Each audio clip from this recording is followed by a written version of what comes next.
ನಮಸ್ಕಾರ, ಐ ನ್ಯೂಸ್ಗೆ ಸ್ವಾಗತ. ನಾನು ಅರ್ಚನಾ. ಬಿಜೆಪಿ ಅಭ್ಯರ್ಥಿ ಅಭಿವೃದ್ಧಿ ಕೆಲಸ ಮಾಡಿಲ್ಲ ಅಂತ ಹೇಳುವಂತಹ ಕೆಲಸ ಕಾಂಗ್ರೆಸ್ ಪಕ್ಷ ಮಾಡ್ತಾ ಇದೆ. ನಿಮಗೆ ನಮ್ಮ ಅಭಿವೃದ್ಧಿ ಕೇಳುವ ಆಸೆ ಇದ್ರೆ ಗಾಂಧಿ ಚೌಕ್ಗೆ ಬನ್ನಿ, ಒಂದು ಶಾಮಿಯಾನ ಹಾಕ್ತೀವಿ, ನಾವು ನಮ್ಮ ಅಭಿವೃದ್ಧಿ ಬಗ್ಗೆ ಹೇಳ್ತೀವಿ, ನೀವು ನಿಮ್ಮ ಅಭಿವೃದ್ಧಿ ವಿಚಾರವನ್ನ ತಿಳಿಸಿ ಎಂದು ಹೇಳಿದ್ವಿ. ಇದುವರೆಗೂ ಕಾಂಗ್ರೆಸ್ ಅಭ್ಯರ್ಥಿಯಾಗಲಿ ನಾಯಕರಾಗಲಿ ಅದಕ್ಕೆ ಉತ್ತರ ಕೊಡುವಂತಹ ಕೆಲಸ ಮಾಡಿಲ್ಲ ಎಂದು ಕಾಂಗ್ರೆಸ್ ಪಕ್ಷಕ್ಕೆ ವಿವೇಕಾನಂದ ಡಬ್ಬಿ ಟೀಕಿಸಿದ್ರು.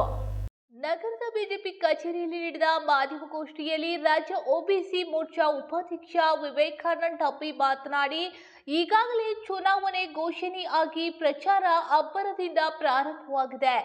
7ನೇ ತಾರೀಕಿನಂದು ಮತದಾನ ನಡೆಯುವ ಹಂತದಲ್ಲಿರುವಾಗ ಇಡೀ ಜಿಲ್ಲೆಯಲ್ಲಿ ಚುನಾವಣೆಯ ಹಬ್ಬದ ವಾತಾವರಣ ಪ್ರಾರಂಭವಾಗಿದೆ. ಜಿಲ್ಲೆಯಲ್ಲಿರುವಂತಹ ಯುವಕರು ಭವಿಷ್ಯದ ಭಾರತಕ್ಕೋಸ್ಕರ ಮತದಾನ ಮಾಡಲು ತಯಾರಾಗಿದ್ದಾರೆ.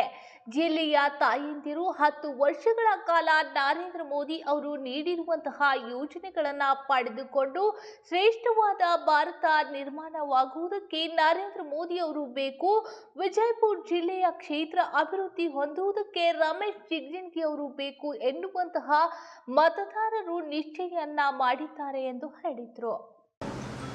ದೇಶದ ಚುನಾವಣೆ ಘೋಷಣೆ ಆಗಿ ಪ್ರಚಾರ ಅಬ್ಬರದಿಂದ ಪ್ರಾರಂಭವಾಗಿದೆ. 7ನೇ ತಾರೀಕಿಗೆ ಮತದಾನ ನಡೆಯುವಂಥ ಹಂತದಲ್ಲಿರುವಾಗ ಇಡೀ ಜಿಲ್ಲೆಯಲ್ಲಿ ಚುನಾವಣೆ ಒಂದು ಹಬ್ಬದ ವಾತಾವರಣ ಪ್ರಾರಂಭ ಆಗಿದೆ. ಜಿಲ್ಲೆಯಲ್ಲಿರ್ತಕ್ಕಂಥ ಯುವಕರು ಭವಿಷ್ಯದ ಭಾರತಕ್ಕೋಸ್ಕರ ಮತದಾನ ಮಾಡಲು ತಯಾರಾಗಿದ್ದಾರೆ.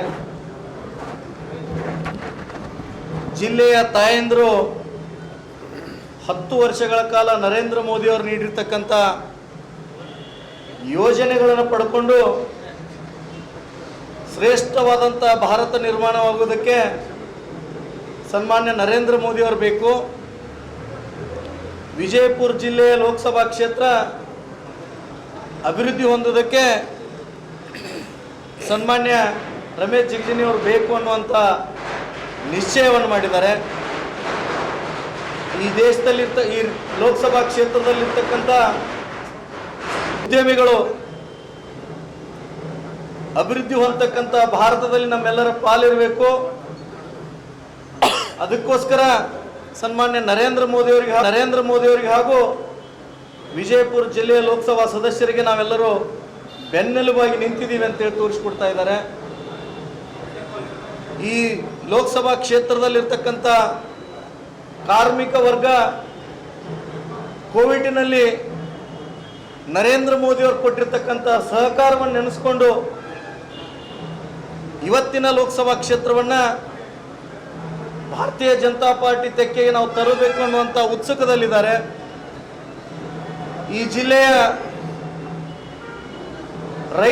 ರೈತಾಪಿ ವರ್ಗ ಸನ್ಮಾನ್ಯ ನರೇಂದ್ರ ಮೋದಿ ಅವರು ಕೊಟ್ಟಿರ್ತಕ್ಕಂಥ ಕಿಸಾನ್ ಸನ್ಮಾನ್ ಯೋಜನೆ, ಅದರ ಜೊತೆಗೆ ಫಸಲ್ ಬಿಮಾ ಯೋಜನೆಯಲ್ಲಿ ಬಂದಿರತಕ್ಕಂಥ ಹಣ ಆರ್ಥಿಕವಾಗಿ ನಮ್ಮನ್ನು ಸದೃಢ ಮಾಡಿದೆ ಅನ್ನುವಂಥ ಕಲ್ಪನೆಯೊಂದಿಗೆ ಅವರೆಲ್ಲರೂ ಇವತ್ತು ಭಾರತೀಯ ಜನತಾ ಪಾರ್ಟಿ ಜೊತೆಗೆ ಜೋಡಿಸ್ಕೊಂಡು ಸರಳ ಸಜ್ಜನಿಕೆ ದೇಶದಲ್ಲಿರ್ತಕ್ಕಂಥ 135 ಕೋಟಿ ಜನರನ್ನ, ಎಲ್ಲ ಸಮುದಾಯದ ಜನರನ್ನು ಒಗ್ಗೂಡಿಸ್ಕೊಂಡು ಹೋಗುವಂಥ ನಾಯಕತ್ವ ಇರ್ತಕ್ಕಂಥ ನರೇಂದ್ರ ಮೋದಿ, ಅದೇ ರೀತಿಯೇ ಜಿಲ್ಲೆಯಲ್ಲಿರ್ತಕ್ಕಂಥ ಕಳೆದ 3 ಬಾರಿ ಲೋಕಸಭೆಯಲ್ಲಿ ಆಯ್ಕೆಯಾಗಿ, ಹಿಂದೆ ಚಿಕ್ಕೋಡಿಯಲ್ಲಿ 3 ಬಾರಿ ಲೋಕಸಭೆಯಲ್ಲಿ ಆಯ್ಕೆಯಾಗಿ, ಅದಕ್ಕಿಂತ ಮುಂಚಿತವಾಗಿ 4 ಬಾರಿ ವಿಧಾನಸಭೆಯಲ್ಲಿ ಆಯ್ಕೆಯಾಗಿ 18 ಇಲಾಖೆಗಳನ್ನು ಸಚಿವರಾಗಿ ನಿರ್ವಹಿಸಿರ್ತಕ್ಕಂಥ ಸನ್ಮಾನ್ಯ ರಮೇಶ್ ಜಿಗಜಿಣಗಿ ಅವರಿಗೆ